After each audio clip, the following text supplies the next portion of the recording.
vocês terem uma ideia, quando o Hubble foi lançado, não existia nenhum exoplaneta descoberto ainda. Porque o primeiro que foi em volta de um pulsar foi em 92, e depois o primeiro numa estrela normal foi em 95. E o Hubble foi lançado em 90. Então o Hubble ele foi lançado, tanto que hoje ele faz estudo de atmosfera de exoplanetas, mas porque no decorrer desses 31 anos, eles foram lá e adaptaram o Hubble para isso, que é o normal de acontecer. Então, o que quer dizer observar mais longe, né? Como a gente está falando. Então, é o seguinte, a luz, né, emitida pelos objetos, né, a energia emitida viaja na velocidade da luz. Então, quer dizer o quê? Quando eu observo, por exemplo, o Sol, eu não estou vendo o Sol agora. Estou vendo como ele era há 8 minutos atrás. Quando eu olho para a Próxima Centauri, que é a estrela mais próxima do Sol, ela está a 4,2 anos-luz de distância. O que quer dizer isso? Que a luz demorou 4,2 anos para chegar até a gente. Isso de Próxima Centauri eu acho muito legal, porque, tipo, se Próxima Centauri sumisse agora, a gente só ia ver daqui a 4 anos. Isso, exatamente. Se você tiver numa outra galáxia que está a 66 milhões de anos-luz de distância da nossa, se alguém estiver lá observando a Terra, está vendo a Terra como ela era na época dos dinossauros. Então, o universo é o seguinte, quando você olha para qualquer coisa, você está vendo o passado. É assim que acontece. E quanto mais para o passado você vai, mais próximo do início do universo você vai. Esse negócio do início do universo é um negócio muito complicado, tá? Todo dia sai alguma coisa, algum estudo sobre isso, mas vamos adotar, que é o número aí que o pessoal adota hoje, que o universo nasceu há 13,7 bilhões de anos atrás, tá? Esse é o número. Ah, mas foi 13,5, tá? Vamos adotar 13,7. O Hubble, a galáxia mais distante que ele observa hoje, que é a GNZ 11, ela está a 13,2 bilhões de anos-luz de distância da Terra. Ou seja, o Hubble ele consegue observar, olha só que legal isso, hein? Uma galáxia que existe ali somente 500 milhões de anos depois do início do universo. Isso aí é muito perto do início do universo, é muito perto, tá? E o James Webb? Qual que é a ideia que o pessoal tem dele? Existe um cálculo que o pessoal faz. Eles querem que o James Webb observe até 13,4 bilhões de anos-luz de distância. Então, eles querem ver se com o James Webb eles ganham 200 milhões de anos a mais na história do universo. E isso é muito interessante porque aí entra alguns dos outros objetivos do James Webb, que é estudar o nascimento das primeiras estrelas e das primeiras galáxias, que elas devem ter nascido nessa época que o James Webb vai observar o universo. Então, isso que é muito legal. E o pessoal pergunta muito, tá, mas para que estudar essas galáxias? O que importa isso de estudar essas galáxias? Para quê, né? Por que a gente quer saber isso, né? Primeiro porque a gente vive no universo, a gente quer entender o nosso universo, né?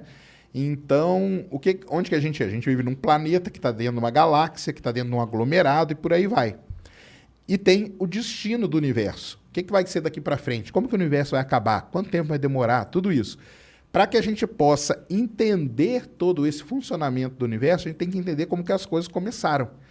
E hoje existem grandes dúvidas sobre como que as primeiras estrelas se formaram, aonde que elas se formaram, como que era a condição ali no início do universo, como que as primeiras galáxias surgiram, como que você poderia ter, lá no comecinho do universo, que você não tinha, né? Você está no começo. Qual que é a ideia intuitiva? Você está no começo, você não tem quase nada. Como que você podia ter galáxias se formando, que é um negócio gigantesco? Como se formaram, do que se formaram. Exato. E outra coisa, é importante também para a gente conhecer a nossa própria galáxia, entendeu? Para a gente conhecer a Via Láctea. Estudar outras galáxias é muito importante. Inclusive, as pessoas perguntam, e uma foto da Via Láctea? A gente tem uma noção exatamente estudando outras galáxias. Por quê? Porque a gente está dentro dela. É igual você estar dentro da sua casa, como que você vai tirar uma foto da sua casa por fora se você está dentro dela? Basicamente, assim, é isso, para que vocês entendam.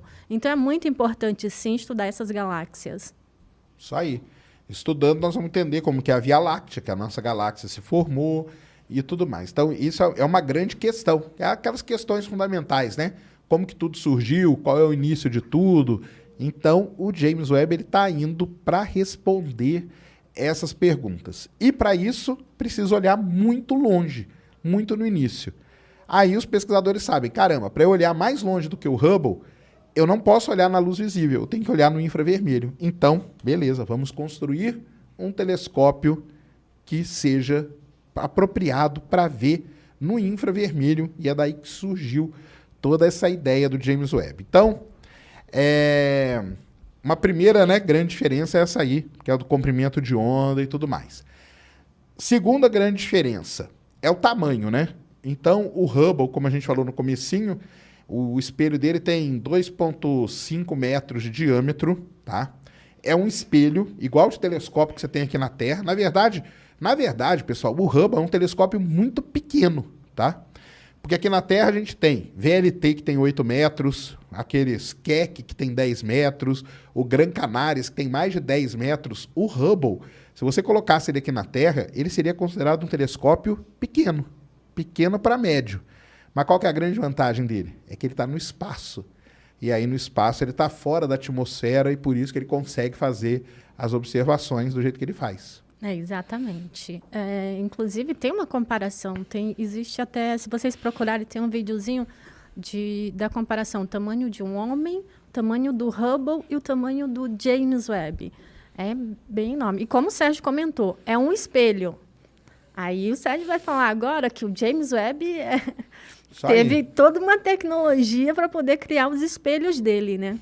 Exatamente. Então o Hubble é um espelho normal desses aqui, porque o Hubble ele tem essa capacidade de... o principal que ele observa é na luz visível. Então você pega e faz um espelho, dá aquela polida nele, espelho de alumínio, igualzinho tem nos telescópios aqui na Terra, igual, não tem diferença nenhuma.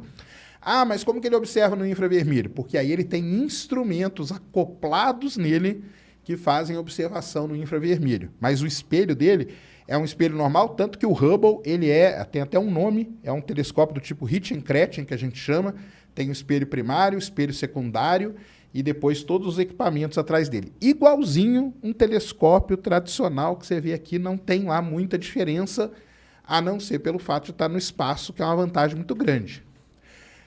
O James Webb, não. Como eu falei no começo, quando ele foi concebido, a ideia dele era ter 10 metros de diâmetro. Aí sim, aí nós estamos falando de um telescópio que é o maior que a gente tem na Terra hoje, tem 10 metros. Baita de um telescópio. Exato.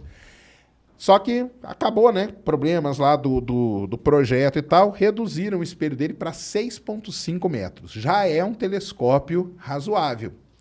6,5 metros, a gente já não tem tantos assim aqui na Terra. E aí surge um grande problema, né? Que é como fazer esse espelho. Porque aí não dá para você fazer igual o Hubble, tá? Primeiro, porque não tem onde levar ele. Por que não tem onde levar ele? Porque os ônibus espaciais, infelizmente, aposentaram. E não teria como levar, mesmo porque, primeiro, não caberia dentro do ônibus. Esse compartimento de carga dele só cabe o Hubble. E, Sérgio, e não tem como voltar os ônibus espaciais, que é uma das perguntas que as pessoas sempre fazem. Tá, mas não dá para voltar os ônibus espaciais para lançar essas missões? Não.